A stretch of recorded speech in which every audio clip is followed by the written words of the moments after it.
Hello everyone, welcome back to my channel. तो मेरा आज का दिन थोड़ा लेट शुरू हो रहा है। मॉर्निंग में मैंने लॉगिन कर लिया था, अपना ब्रेकफास्ट कर लिया था, बट मैंने ज़्यादा कुछ रिकॉर्ड नहीं किया। अभी मैंने ब्रेक लिया है, कॉफ़ी ब्रेक लिया है अपना, तो मुझे लगा कि आप लोगों के साथ दिन आगे बढ़ाते हैं अपना। तो यहाँ पे सो रहे हैं क्योंकि एसी चल रहा है तो उसको अच्छा लग रहा है। एसी ना चलाओ तो थोड़ा सा रेस्टलेस रहता है, इसको गर्मी लग जाती है। तो मैंने एसी चला दिया था क्योंकि अब गर्मी बहुत है, तो आराम से सो रहा है। और मैं यहाँ पे अपना काम कर रही थी। मॉर्निंग में कुछ फॉलोअप्स थे तो उसमें मैं बिज़ी हो गई थी, तो मुझे इतना टाइम नहीं मिल पाया कि मैं कुछ रिकॉर्ड करूं। बाकी अब लंच तो मैं करूंगी नहीं, सीधे डायरेक्टली मैं डिनर ही करती हूँ अराउंड 6:37। और मैं ऐसा कुछ नहीं है कि मैं डाइट फॉलो कर रही हूँ बहुत स्ट्रिक्ट, ऐसा कुछ नहीं है। खाने के लिए मैं सब कुछ खा लेती हूँ, मीठा अवॉइड करती हूँ और रोटी और चावल अवॉइड करती हूँ। बाकी सब्ज़ी या फिर एक आधा रोटी खानी हो तो खा लेती हूँ, ऐसा कुछ नहीं है कि मैं बिल्कुल नहीं खाती हूँ। मूड पे आने वाली बात है, अगर मूड किया तो खा लेती हूँ, बट मैं सिर्फ 2 मील्स लेती हूँ, मॉर्निंग में और इवनिंग में। और उसके बीच अगर फ्रूट्स खाने फ्रूट्स खा लिए, ब्लैक कॉफ़ी पी ली, और कुछ अगर आपके मेरा नींबू पानी पीने का मन है तो नींबू पानी पी लिया। आजकल कांजी बहुत ट्रेंड में है, जो बीटरूट और गाजर की बनती है, वो मैंने बना के रखी हुई है फ्रिज में, तो थोड़ी देर में मैं वो भी पीऊँगी और मैं आप लोग को दिखाऊंगी कि कैसी बनी है, मैंने कैसे बनाई है और कैसी टेस्ट करी है। और उसके लेफ़्ट ओवर जो था उसका बीटरूट और गाजर का, मैंने उसका अचार भी डाला हुआ है, वो भी मैंने धूप में सुखाने के लिए रखा हुआ है। देखते हैं कैसा टर्न आउट होता है, तो लेट्स सी। फिर मिलते हैं थोड़ी देर में आप लोगों से। और एक चीज़ मैं आप लोगों के साथ शेयर करना चाह रही थी, वो ये है कि जब से मैं हल्द्वानी से आई हूँ तो मेरा ना कुछ मतलब मन जैसा नहीं लग रहा है यहाँ पे। ऐसा नहीं है, सीमांत है, शीरो है और मम्मी भी आई हुई है यहाँ पे नोएडा में, तो वो भी आई जाएंगे मिलने के लिए, पापा भी ज्वाइन कर लेंगे कुछ टाइम बाद। बट पता नहीं हल्द्वानी की ऐसी फील है ना, मतलब वहाँ का एनवायरनमेंट और वहाँ का वेदर और अपना घर, तो वो चीज़ मिस आउट होता ही है। और यहाँ पे आप आके मेट्रो सिटीज़ में आके आप जॉब करते हो, फिर सेटल हो जाते हो, बट वो जो होम टाउन का फील है वो आपको नहीं मिल सकता यहाँ पे। और ये मैंने सीखा है। पहले मुझे नहीं लगता था, जब मैं कॉलेज डेज़ में थी तो मुझे बड़ा मज़ा आता था कि आप घर से बाहर हो, इन्जॉय कर रहे हो, पार्टीज़ कर रहे हो, सब कुछ घूमने जा रहे हो फ्रेंड्स के साथ। बट कुछ आई थिंक 3-4 साल में मुझे ये एहसास हुआ है कि फैमिली के साथ टाइम स्पेंड करना, अपने होम टाउन जाना, पापा मम्मी के साथ टाइम स्पेंड करना, दीदी के साथ, हन्नू के साथ, तो और बनारस जाना, वहाँ पे मम्मी लोगों के साथ, भैया भाभी नम्मू के साथ टाइम स्पेंड करना, उसमें एक अलग ही मज़ा है, उसमें एक अलग ही खुशी है। पहले ऐसा होता था कि चलो ठीक है फैमिली है, मिल लेंगे कभी भी जाके, अभी इंजॉय कर लेते हैं, बट अभी सीन उल्टा हो गया है। शायद एक मैच्योरिटी आ गई है एज के साथ साथ। पहले कॉलेज टाइम में ऑब्वियसली आप बहुत यंग होते हो, और अभी काफ़ी टाइम हो गया है। अगर आप 30 क्रॉस कर लेते हो तो उसके बाद मुझे लगता है एक मैच्योरिटी आई जाती है आप में। तो मेरा यही हो रहा है कि मैं आई हूँ जब से, मेरा मन वहीं अटका पड़ा है, और मैं बस मतलब वेट कर रही हूँ कि कब मुझे मौका मिलेगा, मैं दोबारा जाऊँगी। और जब सब होंगी, जब शिखा दी भी हो, हन्नू भी हो, मज़ा तभी आता है जब पूरी फैमिली साथ में हो। तो यही था। बाकी यहाँ भी दिनचर्या चली रही है, काम चल ही रहा है, ऑफिस है तो करना पड़ेगा। मेरा तो वर्क फ्रॉम होम है, तो मैं तो कहीं से भी काम कर सकती हूँ, मुझे वो कोई मतलब हेडेक नहीं है कि मैं ट्रैवल नहीं कर सकती, या मैं घर जाऊँगी या मैं कहीं और जाऊँगी तो मैं काम नहीं कर पाऊँगी। मेरे लिए वो बेस्ट पार्ट है। बट सीमांत के मुझे सोचना पड़ता है ऑब्वियसली, उसका ऑफिस, तो सीमांत का ऑफिस होता है Monday to Friday, 5 days working है, तो इसलिए हम लोग जब छुट्टी होती है तभी प्लान आउट कर पाते हैं, क्योंकि हम दोनों तभी जा सकते हैं एक साथ। और सीमांत मेरा ऐसा है कि हम दोनों एक दूसरे के बिना नहीं जाते हैं। जैसे ऐसा नहीं है कि मेरा वर्क फ्रॉम होम है या मेरे पास अगर मेरा ऑफ़ है तो मैं कहीं ट्रैवल कर लूँ या मैं घर चली जाऊँ, या फिर सीमांत का ऐसा है तो सीमांत कहीं ट्रैवल कर ले।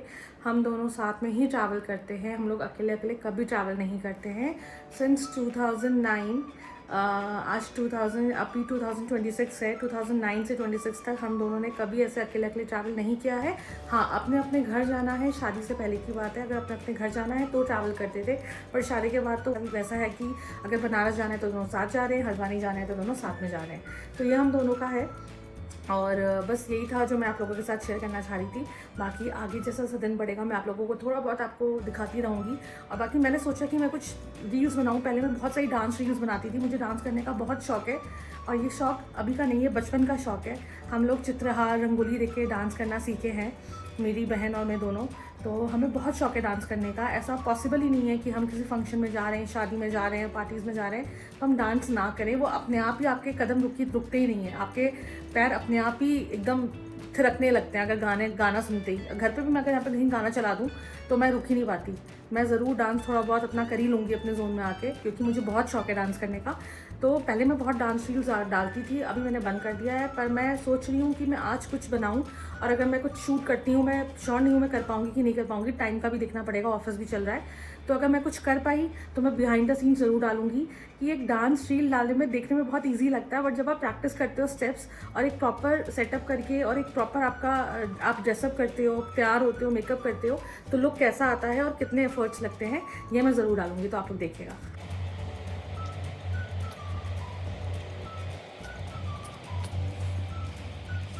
शुरू सो रहा है और आप उसको ऐसे देखोगे तो आप प्यार करे बिना तो रह ही नहीं सकते। वैसे भी मैं काम के बीच में आके उसको प्यार करती रहती हूँ, और मुझे लगता है मेरी लाइफ का बेस्ट डिसीजन था कि मैं शीरो को अपनी लाइफ में, हम लोग अपनी लाइफ में लेके आए। मतलब मैं तो सोच ही नहीं सकती इसके बिना गुजारा मेरा इसके बिना बिल्कुल गुजारा नहीं हो सकता। मैं आगे का सोचना नहीं चाहती हूँ, अभी प्रेजेंट का ही सोचती हूँ कि जैसा भी, जितना भी अच्छा मैं शीरो पे कर सकती हूँ, जितनी अच्छी लाइफ में उसे दे सकती हूँ, मैं वो दूँगी। और यही रीज़न है कि हम लोग फ़्लाइट से ट्रैवल बिल्कुल नहीं करते हैं, और हम लोग ऐसी जगह कहीं ट्रैवल करना भी नहीं चाहते हैं जहाँ हम शीरो के बिना जाएँ। और ये मैंने और समान ने डिसाइड किया है। इसके लिए मैं सब कुछ सेक्रीफाइस कर सकती हूँ, बस ये बच्चा मेरे पास होना चाहिए, ये हेल्दी होना चाहिए, सेफ़ होना चाहिए और हैप्पी होना चाहिए। मुझे और कुछ नहीं चाहिए। बाकी जो शीरो के अच्छा है वो मैं करना चाहूँगी, और जिसमें शीरो को खुशी मिले मैं वो करना चाहूँगी। मैंने अपना घूमना या फिर फ़्लाइट से ट्रैवल करना या फिर कोई इंटरनेशनल ट्रिप करने का सोचना, मैंने सब छोड़ दिया है। क्योंकि मैं अगर कहीं ट्रैवल भी करूँ, मैं सोचूँगी कि मैं ट्रैवल करूँ वो भी शीरो के बिना, तो शायद मैं एंजॉय ना कर पाऊँ। मुझे ये बच्चा अपनी आंखों के सामने ही चाहिए। 2-3 घंटे के लिए छोड़ के जाना इज़ अ डिफरेंट थिंग, पर पूरे दिन के लिए छोड़ के जाना या फिर रात के छोड़ के जाना मेरे लिए बहुत डिफ़िकल्ट है, मेरे लिए क्या, समान के भी। तो हम लोग कहीं भी ऐसी जगह ट्रैवल नहीं करते हैं जहाँ मेरा बच्चा ना जा पाए। हल्द्वानी जाएंगे तो शीरो जाएगा, बनारस जाएंगे, बनारस हम लोग कार से ट्रैवल करते हैं। 14 या 15 घंटे की जर्नी जो होती है, क्योंकि शीरो के लिए ईजी पड़ता है। फ़्लाइट से हम नहीं जा सकते, ट्रेन में आई थिंक काफ़ी फॉर्मेलिटीज़ करनी पड़ती हैं, 3-4 घंटे पहले जाना पड़ता है। तो समान को कार से ट्रैवल करना कन्वीनियंट लगता है, तो वो ठीक है, वो उस पर डिपेंड करता है कि कैसे जाना है। बट इम्पॉर्टेंट ये है कि शीरो हमारे साथ जाना चाहिए, क्योंकि ये तो नहीं रह सकता, ये बिल्कुल भी नहीं रह सकता हमारे बिना, मेरे बिना तो बिल्कुल भी नहीं, क्योंकि जब से ये आया तब से मैं इसके साथ हूँ 24/7। तो और हमारे लिए भी बिल्कुल डिफ़िकल्ट, हमारे लिए भी बहुत डिफ़िकल्ट है कि हम लोग उसको छोड़ के जाएँ। तो ये है मेरी शीरो जी की कहानी और हमारी कहानी शीरो के साथ। बट मैं इतना खुश हूँ ना लाइफ में आज की स्टेज पे। आज मतलब it's not about finances, it's not about your lifestyle, it's about him, कि ये इतनी खुशी देता है। अगर आप स्ट्रेस में भी हो या आपको कोई टेंशन है, या सिवान तो मेरा कभी थोड़ा सा भी छोटा सा कोई आर्गूमेंट हो रहा है, ये जैसे ही हम लोग के सामने आता है हम सब भूल जाते हैं, हम सब भूल जाते हैं। मतलब ये एक ऐसी खुशी है ना, इसका कोई रिप्लेसमेंट नहीं है, इसका कोई रिप्लेसमेंट नहीं है। और इनको लाना एक बहुत बड़ी रिस्पॉन्सिबिलिटी है। आप लाइफ में अपने अगर कोई पेरेंट बनते हो आप, और आप किसी पेट को लेके आते हो अपनी लाइफ में, एक बहुत बड़ा डिसीजन है ये। बहुत ऐसा नहीं कि आप ले आए अपने एंजॉयमेंट के लिए, अपनी खुशी के लिए, अपने शौक के लिए एक पेट को लेके आ रहे हो, ऐसा बिल्कुल नहीं है। इसके आगे की स्टोरी मैं कभी शेयर करूँगी आप लोगों के साथ, हम लोगों ने कैसे डिसाइड किया और मेरा क्या माइंडसेट था और मेरा क्या बिहेवियर था इसके लिए स्टार्टिंग में जब हम इसको लेके आए थे। बट अभी ना, मतलब कहते हैं ना, एक हिस्सा है, मतलब दिल निकल जाए, ये दिल है मेरा, मतलब इसको कुछ नहीं होना चाहिए, ऐसा है। मतलब मैं तो अपनी लाइफ सोच ही नहीं सकती शीरो के बिना। वो मैं कोई भी ऐसा इंसान अपने आसपास नहीं चाहूँगी जो मेरे बच्चे को हर्ट करे या मेरे बच्चे को डिसरिस्पेक्ट करे। It's not about hurting him, उसकी कोई डिसरिस्पेक्ट भी नहीं करना चाहिए। और जितना मैं रिस्पेक्ट डिज़र्व करती हूँ, मेरा बच्चा भी उतनी रिस्पेक्ट डिज़र्व करता है। तो मैं उन्हीं लोगों से उन लोगों को अपने आसपास रखती हूँ जो मेरी शीरो को उतना ही प्यार दें, उतनी ही रिस्पेक्ट दें, उतना ही केयर करें। और मैंने जो डॉग वॉकर आता है या फिर मेरे घर में हाउस हेल्प्स आती हैं, वो शीरो को इक्वली ट्रीट करती हैं जैसे वो मुझे ट्रीट करती हैं। इट्स नॉट लाइक कि ये पेट है, डॉग है, तो उसको हट हट बोल दिया या थोड़ा धक्का दे दिया या इधर कर दिया उधर कर दिया, नहीं। दे ट्रीट हिम लाइक मतलब ओनर, कि हम शीरो के घर जा रहे हैं। और सच में ये शीरो का ही घर है, ये शीरो का घर है, हम शीरो के हैं। और बस मेरे लिए ये डॉग नहीं है, मेरे लिए डॉग है ही नहीं, मेरे लिए मेरा बच्चा है। मैंने love him, I love him so much, सिमान से भी ज़्यादा। अभी तक मेरी लाइफ में जितने लोग हैं मैं सबसे बहुत प्यार करती हूँ, समान से थोड़ा ज़्यादा करती हूँ, बट जब से शीरो आया है तो मैं सबसे ज़्यादा प्यार शीरो से करती हूँ। और समान सब लोग इस चीज़ में ओके होंगे क्योंकि शीरो का आई थिंक सभी लोग बहुत प्यार करते हैं। तो मैं आप लोग से शेयर करना चाह रही थी, मैंने आई थिंक पहले वीडियो में बोला था कि मैंने कांजी बनाई है। मैंने ये है कांजी, आप देख सकते हो।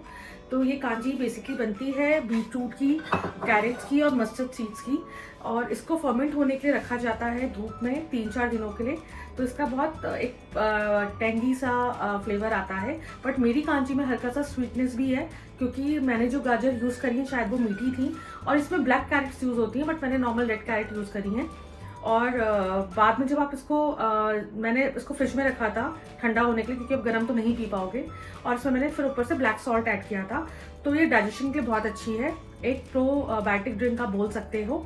और जो उसका लेफ्ट ओवर था बीटरूट और गाजर, तो मैंने बहुत सुना है कि लोग उसको फेंक देते हैं, तो मैंने ऐसे ही एक्सपेरिमेंट किया। मुझे लगा क्यों ना इसका अचार बनाने का ट्राई किया जाए।